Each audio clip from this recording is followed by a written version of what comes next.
So in this video, I'm going to show you the best keyword research tool for free. So before I begin, guys, my name is Yavar Khan. I create a lot of WordPress tutorial, plugin reviews, and how to create an online business. So please consider subscribing. Now let's get back to the video. So there are a lot of keyword research tools in the market, but the one I suggest is Ubersuggest. This is one of the free keyword research tool and it's very simple to use. You could use Google Keyword Planner as well, but for me it's a bit complicated. So for me this one's much better, I think. So let's say if you want to search for anything, for any keyword, let's say you want to search about blog, so you could start searching about over here. Or if you want to search about how to make money online, just write the keyword over there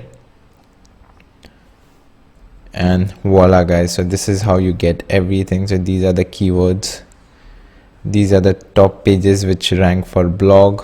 And if you want to start blogging and if you want to start writing a blog, the best one is you need to see all the keywords and aim for the low ranking keywords. So everything is shown over here. So if you look over here, so SD means SEO difficulty.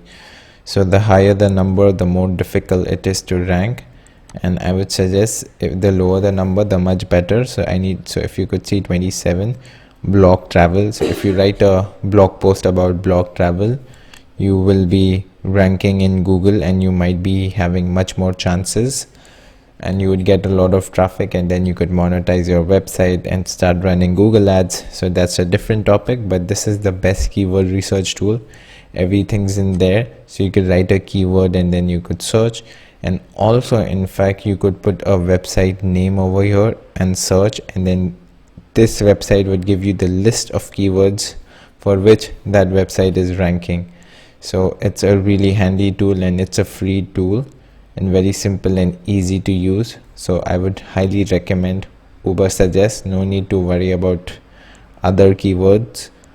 For me, I used to use Google Planner, but for me it's a bit confusing and now they don't show you exact numbers. So I would suggest to go for Ubersuggest. And that's it for today's video. I hope to see you soon. Yavar Khan signing off.